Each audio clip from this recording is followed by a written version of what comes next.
забывать нашу историю. Ответьте на простой вопрос. С каким местом в Казани связаны события октября 1917 года? Где и когда была окончательно установлена советская власть? Это Кремль, здание Дворянского собрания, ныне Казанской ратуши, или это здание городской думы, ныне здание мэрии? Ничего страшного, если вы не знаете. Я вам признаюсь, что еще в начале этой недели я тоже не смог сразу ответить на этот вопрос. Все мы вроде бы знаем историю, а вот копни поглубже, и, увы, многое забыто. Давайте вместе устраним эти провалы в нашей памяти. Как говорила великий индийский политик Индира Ганди, история – это лучший учитель, у которого самые плохие ученики. Сергей Темляков прошелся по историческим местам. Не может быть, я это утверждаю, такой партии, которая могла бы сейчас взять власть в свои руки и вывести страну из анархии. Есть такая партия? Какая партия, позвольте вас спросить? Это партия большевиков! Память о тех далеких годах, о революции 1917 года сегодня в Казани осталась лишь в камне. Вот он, один из немногих памятников военному руководителю и герою Октябрьского вооруженного восстания в Казани Николаю Ершову. Он прибыл в Казань летом 1917 года и по поручению Казанского комитета большевиков был назначен руководителем революционного штаба. После того, как победу одержало восстание, он становится командующим Казанского военного гарнизона. Тогда ему было всего 25 лет. Товарищи, рабоче-крестьянская революция, о необходимости которой все время говорили большевики, совершилась! Историки говорят, восстание началось как в современном боевике. Когда Николая Ершова пытались арестовать, он бежит сюда, в артиллерийское училище, в казармы. Вблизи Варваринской церкви тогда находилась застава. Наблюдатель сидел вон там, на колокольне. К слову, тогда это была самая высокая точка. Части, которые двигались по нынешнему Сибирскому тракту, нанесли артиллерийский удар. Попали в купол церкви. К слову, его восстановили лишь в 90-е годы. В чьих руках артиллерия, в тех руках и победа. Сторонники Временного правительства, осознав, что солдат удержать не удастся, предпочли отойти. Именно благодаря этому решению сражения не втянулись в городские кварталы и не случилось побоище, как в Москве. А теперь давайте посмотрим на карту. Солдаты шли с трех сторон. Со стороны Арского поля, где улица до сих пор носит название «Красная позиция». Вторая колонна двигалась со стороны танкового училища с Оренбургского тракта. И третья с Кировского района по дамбе. Правда, в те годы она была другая. Три группировки взяли центр в кольцо. Казанский Кремль исторически являлся административным и военным центром для огромного края. В 1917 году Казанский военный округ был самым большим по численности военного контингента в России, и в Казани размещался почти 40-тысячный гарнизон. Суть Казанского октября 1917 года – это, к счастью, не кровопролитие, как в Москве. Это скорее напоминало ситуацию в Петрограде. Это некая военно-штабная операция. Когда сторонники советской власти, которые идут из казарм, они блокируют Казанский Кремль, жертв практически нет. И когда поступает сообщение, что в Петрограде победили большевики, руководство Казанского военного округа принимает Соломоново решение, оно капитулирует. Был военно-революционный комитет вот, во главе с этим Ершовым. Значит, они провозгласили советскую власть в губернаторском дворце, это в Кремле.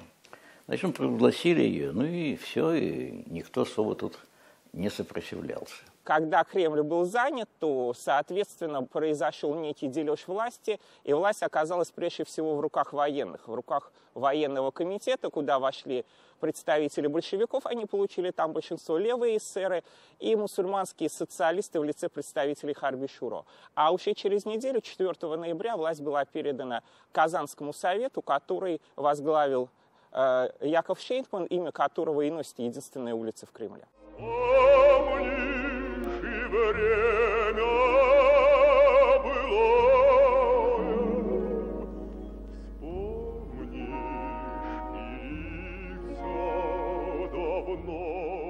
Сейчас мы с вами находимся в Казанской ратуше. Раньше это был дом офицеров.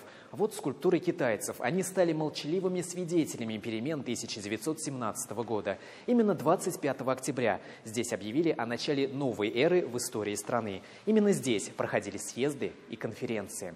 Краевед Абдулла Дубин специально для нас подготовил подборку фотографий. Давайте посмотрим вместе на то, что изменилось в Казани с приходом революции. У нас на площади бывшей Ивановской, ныне Первомайской, стоял шикарный памятник Александру II, царю-освободителю, который столько сделал для нашего Отечества, начиная от развития железных дорог до раскрепощения крестьян.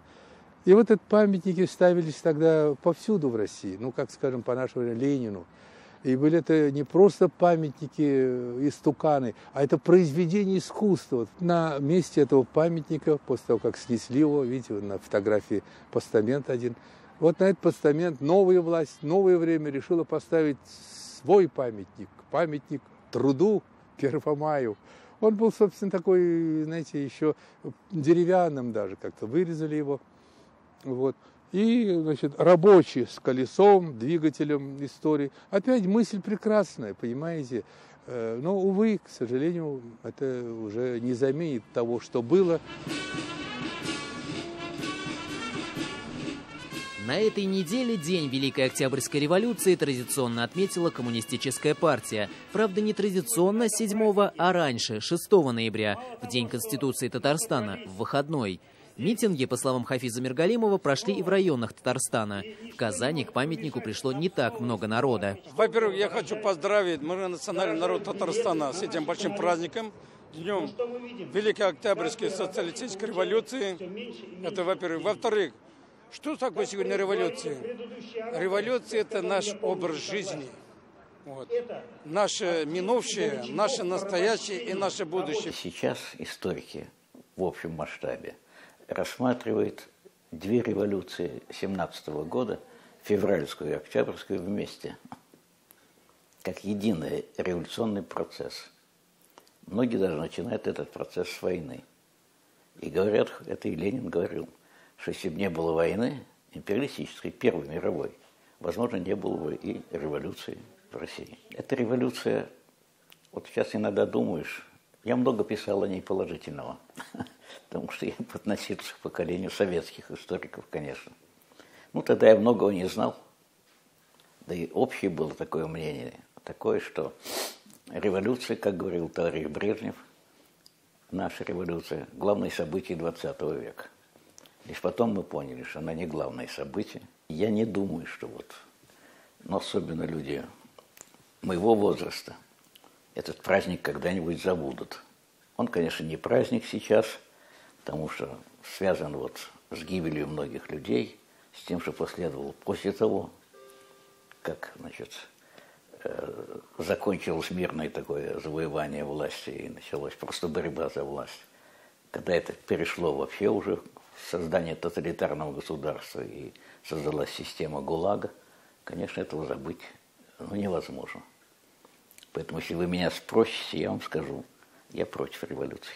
И в заключение. Историки не связывают это с революцией, но именно после 1917 года в Казани появились улицы, названные в честь революционеров. Например, эта. Раньше она была Проломной, а сейчас Баумана. Николай Бауман родился в Казани, учился во 2-й гимназии, но, правда, не закончил ее, ушел из 7 класса, не поладив с преподавателями. Диплом ветеринарного врача получил в Казанском ветеринарном институте. Он в те годы, как и Казанский университет, был одним из главных рассадников революционной мысли. В 1903 году по поручению Ленина Николай Бауман организовывает подпольную большевистскую типографию. Именно в честь революционера в 1935 году получил название и один из районов Казани – Кировский. Сам Сергей Миронович в 1917 году в Казани не был. В то время он был на Закавказье. С его именем связана реконструкция Ленинграда и развитие Ленинградской области.